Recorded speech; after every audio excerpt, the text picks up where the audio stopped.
Corona நேரத்துல ஒரு இடத்திலிருந்து இன்னொரு இடத்துக்கு இடம்பெற ஒரு ஒரு போக்குவரத்து கட்டமைப்பு இல்லாம என் மக்களை, கர்ப்பிணி பெண்களை வர வழியிலே பிரசவம் ஆகுது அந்த ரத்தத்தோட வர வேண்டிய நிலைமைக்கு வச்சேன்.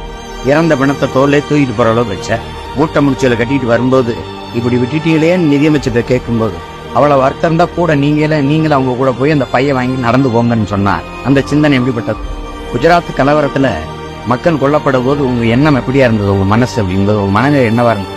கார்ல போயிட்டு இருக்கோம், குறுக்க ஒரு நாய் விழுந்து அடிபட்டு செத்து போனா எப்படி ஒரு பரிதாபம் நினைப்போமோ, எப்படி நினைப்போமோ அதே மனநிலை தான் எனக்கு இருந்ததுன்னு சொன்னா அந்த மனநிலைக்கு பேர் என்ன நடக்குதுன்னு முகாமில் அடைச்சி வச்ச மக்கள்கிட்ட இஸ்லாமிய மக்களை பத்தி கேட்கும்போது நாட்டின் பிரதமர் சொல்றாரு, அந்த மனித உற்பத்தி நல்லா நடக்கும். இந்த மாதிரி சிந்தனை இவன் ஏன் பசியோடு இருக்கான் இந்த நாட்டில் எத்தனை ஒரு பேர் அவனுடைய கர்மா அது. இவன் ஏன் ஓட குடிசையில ஒடுங்கி கிடக்கிறான், அப்படி ஏடையாவே இருக்கேன், வாழ்க்கையில மாற்றமே இல்லை, அவன் வாங்கி வந்த வரா அப்படி இந்த சிந்தனை தான் மனித குலத்துக்கு எதிர்ப்பு.